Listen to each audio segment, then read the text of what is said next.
Imagine कीजिए आप जमीन से 55 फीट नीचे हैं। अंधेरा इतना गहरा है कि आंखें खुली हो या बंद कोई फर्क नहीं पड़ता। ठंड इतनी है कि आपकी हड्डियां कांप रही हैं और सबसे डरावनी बात, आप बिल्कुल भी हिल नहीं सकते। आपके हाथ आपके शरीर के पास बंधे हैं, आपका सर एक पत्थर से लगा हुआ है और आपके पैर चट्टान के नीचे बुरी तरह फंसे हुए हैं। हर सांस लेने के लिए आपको लड़ना पड़ रहा है। ऊपर जमीन पर लोग हंस रहे हैं, पार्टी कर रहे हैं और एंजॉय कर रहे हैं, लेकिन यहाँ नीचे वक्त थम चुका है। ये किसी हॉरर मूवी का सीन नहीं है दोस्तों, ये रियल इंसिडेंट है फ्लॉयड कॉलिंस का, एक ऐसा इंसान जिसने पूरे अमेरिका को हिलाकर रख दिया था। आज मैं आपको लेके चलूंगा 1925 के उस तंग और अंधेरे रास्ते पर जहां उम्मीद और मौत के बीच फ्लॉयड कॉलिंस की जान फंसी हुई थी, वो भी पूरे 14 दिनों तक। कहानी शुरू होती है केंटकी के केव सिटी से। 1920s का दौर था। उस वक्त वहां केव वॉर्स चल रहे थे। अरे नहीं, ये कोई बंदूकों वाली लड़ाई नहीं थी, ये लड़ाई थी टूरिस्ट की। लोग केव्स देखने आते थे और जिनकी जमीन पर सबसे अच्छी केव होती थी वो टिकट्स बेच बेच कर अमीर बन जाता था। फ्लॉयड कॉलिंस 37 साल का एक सिंपल आदमी। उसे पैसों से प्यार था या नहीं ये तो नहीं पता, लेकिन उसे गुफाओं से इश्क जरूर था। वो कहता था कि वो अंधेरे में भी देख सकता है। फ्लॉयड का सपना था एक परफेक्ट केव ढूंढना, एक ऐसी गुफा जो बाकी गुफाओं से भी बड़ी हो, जो उसे और उसकी फैमिली को सेट कर दे। 30 जनवरी 1925 सुबह के वक्त फ्लॉयड एक नई जगह एक्सप्लोर करने निकला जिसका नाम था सैंड केव। उसने अपने भाई होमर से कहा, आज मैं कुछ बड़ा ढूंढ कर आऊंगा। उसके पास सिर्फ एक केरोसिन लैंप था और थोड़ी सी हिम्मत। वो गुफा कोई नॉर्मल टनल नहीं थी, वो एक सांप की तरह थी, जिगजैग, तंग, गीली और कीचड़ से भरी हुई।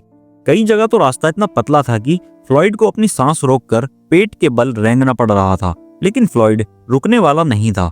वो अंदर गया और अंदर, जमीन की गहराई में, और तभी किस्मत ने एक बुरा खेल खेला।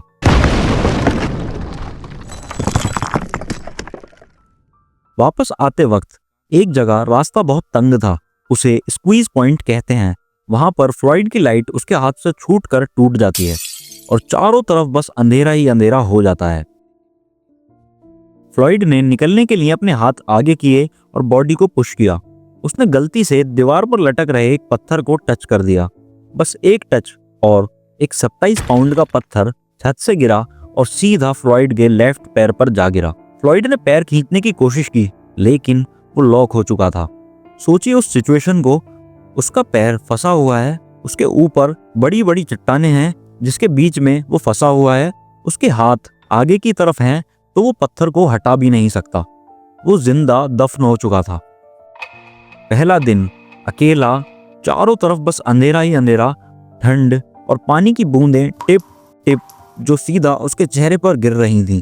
दोस्तों, साइकोलॉजी कहती है कि आइसोलेशन इंसान को पागल बना देता है।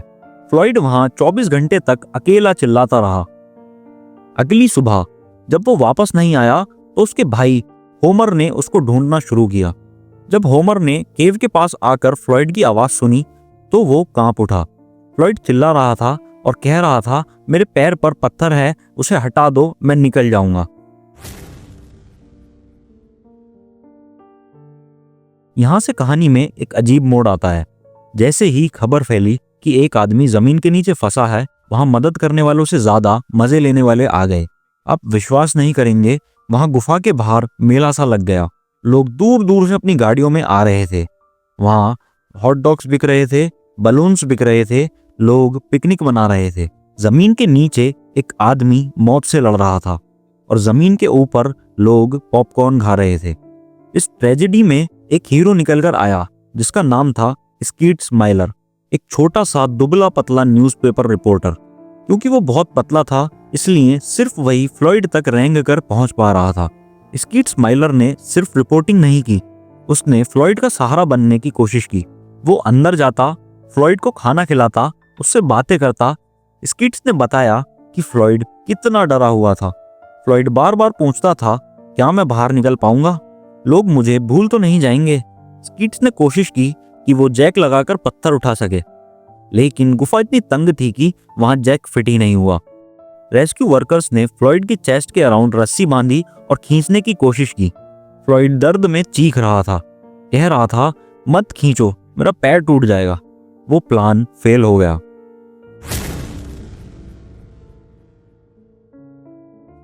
4 फरवरी।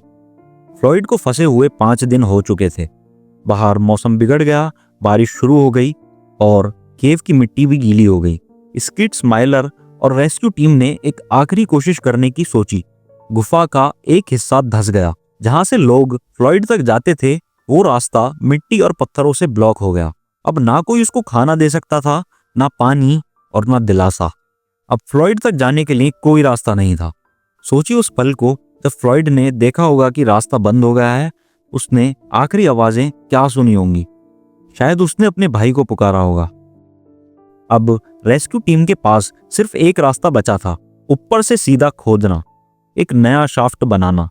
लेकिन इसमें वक्त लगने वाला था, बहुत वक्त। देखते ही देखते दिन बीतते गए। 10 दिन, 12 दिन, 14 दिन। बाहर इंजीनियर्स और रेस्क्यू टीम्स ऊपर से गड्ढा खोद रहे थे, लेकिन नीचे बिल्कुल शांति थी। क्या फ्लॉयड अभी भी जिंदा था? क्या वो अभी भी उम्मीद लगाए बैठा था? फ्लॉयड को फंसे हुए 18 दिन हो चुके थे। माइनर्स आखिरकार ऊपर से खोदते हुए फ्लॉयड तक पहुंचे। उन्होंने टॉर्च की रोशनी डाली और पुकारा, फ्लॉयड। उधर से कोई जवाब नहीं आया। फ्लॉयड कॉलिंस जा चुका था। डॉक्टर्स ने कहा कि वो 3 या 4 दिन पहले ही मर चुका था। भूख से नहीं, प्यास से नहीं, बल्कि हाइपोथर्मिया से। वो ठंड से मरा था। उसका चेहरा शांत था, लेकिन उसका आसपास का मंजर बता रहा था कि उसने आखिरी सांस तक लड़ने की कोशिश की। सबसे दुख की बात यह थी कि वो अपने सपनों की गुफा में था, लेकिन वही गुफा उसकी कब्र बन गई। इसी वजह से फ्लॉयड की बॉडी को तुरंत निकाला भी नहीं जा सका। उसे वहीं छोड़ दिया गया और गुफा को सील कर दिया गया। कई महीनों बाद उसको निकाल कर दफनाया गया। फ्लॉयड कॉलिंस की ट्रेजेडी ने दुनिया को हिलाकर रख दिया। ये पहला इवेंट था जिसको रेडियो ने कवर किया था। इसने हमें सिखाया कि इंसान नेचर के आगे कुछ भी नहीं है। आज भी अगर आप केंटकी के उस इलाके में जाएंगे तो लोग कहते हैं कि वहां फ्लॉयड की आवाज सुनाई देती है, एक आखिरी पुकार, इज एनीबॉडी देयर? आपको ये वीडियो कैसी लगी कमेंट करके जरूर बताना। मिलते हैं अगली वीडियो में एक और नई कहानी के साथ।